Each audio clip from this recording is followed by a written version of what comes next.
Tuesday ប្រិមិត្តមិត្តភ័ក្តិទាំងអស់ដែលតាមដាន Channel Ivana Official បាទថ្ងៃនេះជួបខ្ញុំទៀតហើយបាទថ្ងៃនេះចង់ប្រាប់ទៅអ្នកនរគ្នារបៀបធ្វើ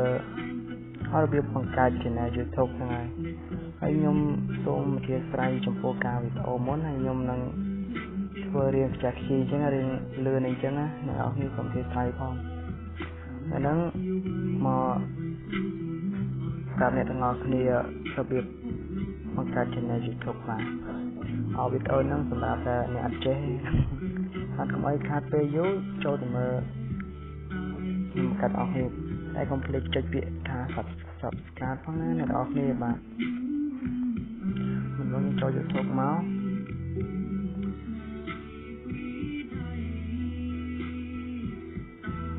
ហើយវាយើងនេះកន្លែងអាឡែងរូបមូលនឹងកន្លែងរូបនឹងហ្នឹងចុចមក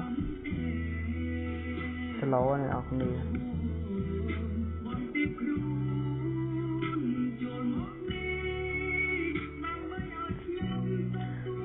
slow វិញអ្នកនរគ្នាហ្នឹងហើយចុចមកណែនឹង search channel ខ្ញុំហើយអ្នកនរគ្នាចូលនៅកន្លែងសញ្ញាបូកនេះមក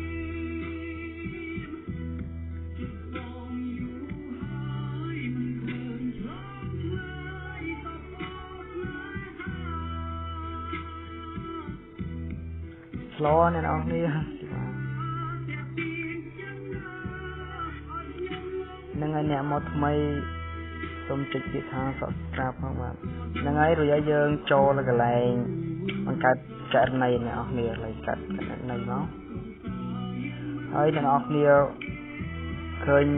នៅខាងក្រោមហ្នឹងមានដាក់អត្ថបទថាសម្រាប់ខ្លួនខ្ញុំនិងខាងក្រោមដើម្បីគ្រប់គ្រងអាជីវកម្មរបស់ខ្ញុំហើយអ្នកនរគ្នាចុចសម្រាប់ខ្លួនខ្ញុំមកហើយអ្នកនរគ្នាឃើញមាននាមខ្លួននិងនាមតកូលហើយដាក់ឈ្មោះ channel យើងមកអ្នកនរគ្នាចូលមកហើយខ្ញុំឲ្យពាក្យថា pro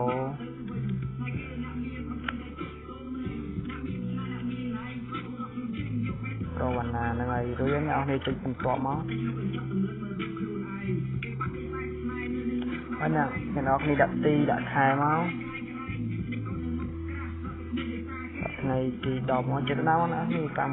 ខ្ញុំជាដាក់ទេចាំព្រមមកអ្នកនរគ្នាតាមខែខាងណាដាក់មកហើយដាក់ផេកហើយអ្នកនរគ្នាចុចពាក្យថាបន្ទាប់ហើយអ្នកនរគ្នារើស email មករើស email ខ្ញុំដាក់លើហើយចុចបន្ទាប់មកហើយអ្នកនរគ្នាទាំងនេះដាក់ពាក្យសម្ងាត់ចឹងណាអ្នកនរគ្នាពាក្យសម្ងាត់ដូចគ្នាទាំងអស់ដាក់ពាក្យសម្ងាត់រួចយើងចុចបន្ទាប់មកនឹងបាន channel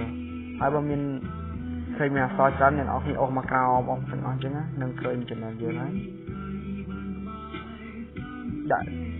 ពាក្យសម្ងាត់តែខ្ញុំបង្កើត channel រួចអ្នកនរគ្នាខ្ញុំអត់បង្កើតទេបាទខ្ញុំសូមប្រាប់ឲ្យអ្នកនរគ្នាបាទហើយវីដេអូហ្នឹងខ្ញុំមានតែប៉ុណ្្នឹងប៉ុន្តែអ្នកនរគ្នាឆ្ងល់ទាំងណាអាច comment នៅខាងក្រោមវីដេអូខ្ញុំនឹងធ្វើហើយអ្នកនរគ្នាចុច like អ្នកមួយខ្ញុំនឹងមានកម្លាំងចិត្តធ្វើវីដេអូថ្មីបាទ